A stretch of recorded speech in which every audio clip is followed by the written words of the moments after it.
Brought to you by... There are moments in life when struggle becomes so constant, so tightly woven into our daily existence, that it begins to feel like a second skin. The weight of responsibility, the silent erosion of chronic hardship, and the fear of failing the people we love can press against us until the very act of staying afloat becomes an act of defiance. In these moments, the line between resilience and despair begins to blur, leaving us sustained in a space where hope feels both necessary and impossibly fragile. Yet, even within this darkness, there is a profound truth about the human condition, our capacity to keep reaching toward one another, even when we are exhausted, wounded, or afraid. The emotional fractures that form beneath the surface between partners, parents, and children can devastate, but they can also reveal the depth of our longing for connection. It is within these raw, unguarded spaces that we glimpse the possibility of healing. A reminder that even when our lives feel submerged, we still search for that surface, still fight for breath, still hold on to the faint but essential belief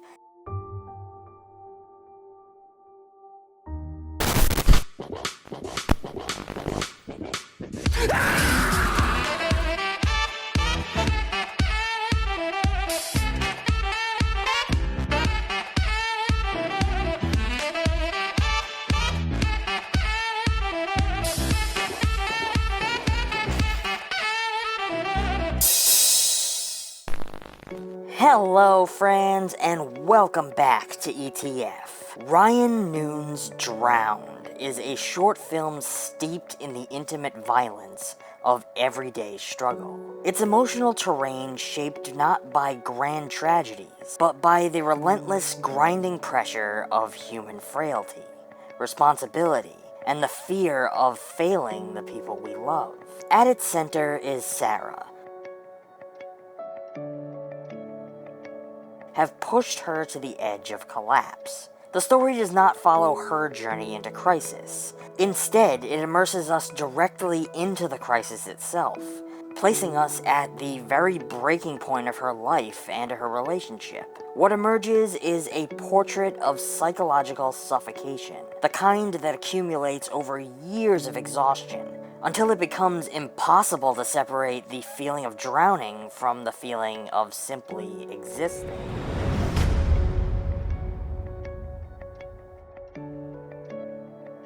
The way Drowned is shot amplifies this immediacy.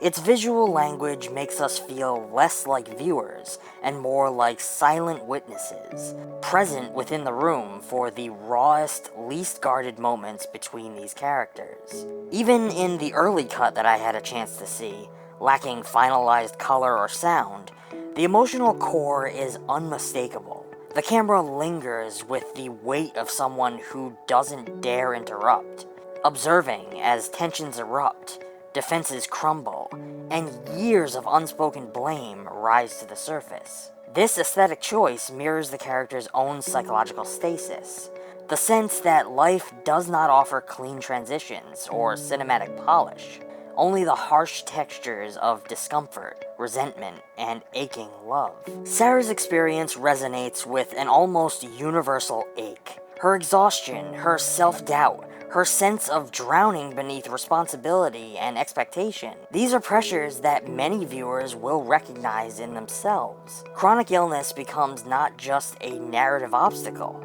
but a metaphor for the emotional, mental, and societal forces that wear a person down until they feel perpetually submerged. The performances ground this film with an almost painful authenticity.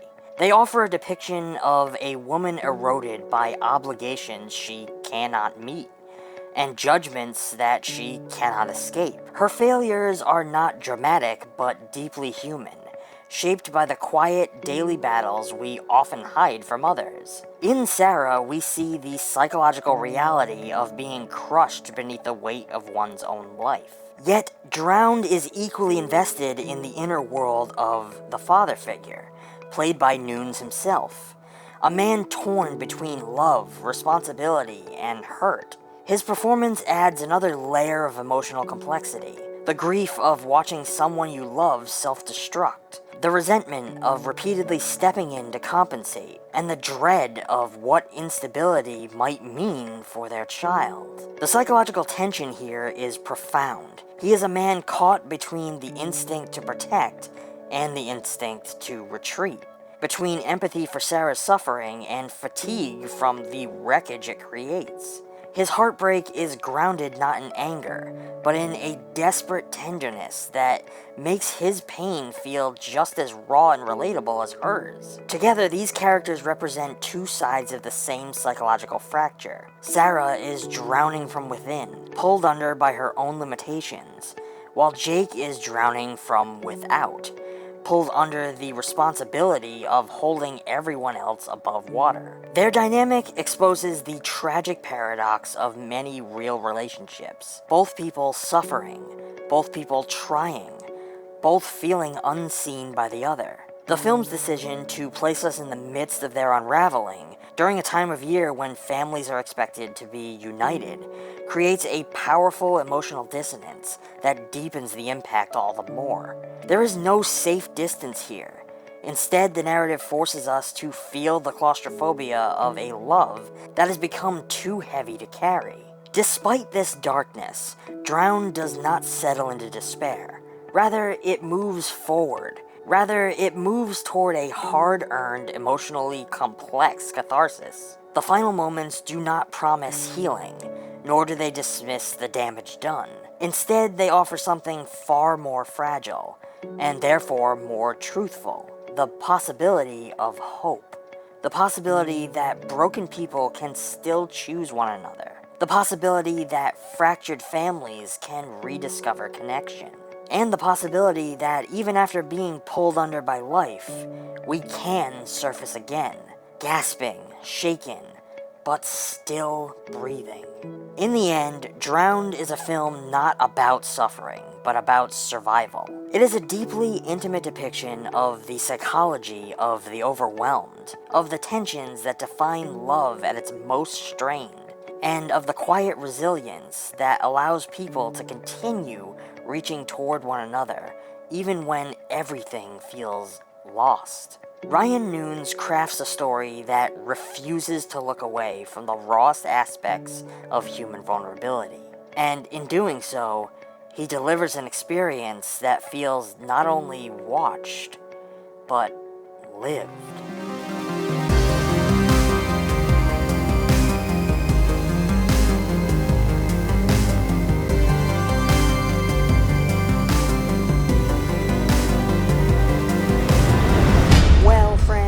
That's going to be all for now. If you're interested in this film, I urge you to check it out for yourself and formulate your own thoughts and opinions about it. I hope you come share those thoughts in the comments. Let me know if there are any movies that you would like to see discussed on this channel. I always love to hear from you guys, and I do my best to try and respond to everyone. As always, I have put a link down in the description to a physical copy of the film, if one exists, so that you can add it to your collection.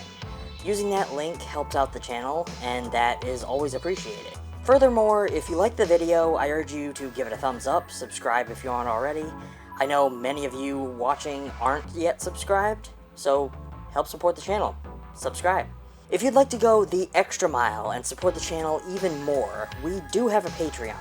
And if you sign up for our Rated R tier level, you can get yourself access to the ETF Digital Archive. We get a lot of compliments about the VHS collection that you guys see in the background of almost all of our videos. Well, we have been hard at work slowly digitizing that collection and creating a place where we can share it with all of you. Thanks to the help of the Plex platform, one of this channel's sponsors, we can now do just that. This is our way of doing our part to help preserve that gritty, nostalgic VHS look and feeling before it's gone forever. So as a special thank you for becoming a Rated R tier member, you will be added to our ETF Archive Plex server, so that you can stream our VHS collection from anywhere at any time. It's basically like having a streaming service for VHS, which I think is pretty cool. We also have a Mercari store, where you can go and get yourself a little piece of the ETF archive. While collecting VHS, Blu-rays, and DVDs over many years, we wind up with lots of duplicates, and we unfortunately can't store them all. So on our Mercari shop, we have those for sale. Purchasing those not only expands your collection, but makes room for us to expand ours. All the links for everything are down in the description. Until next time, stay safe, and as always, thanks for watching.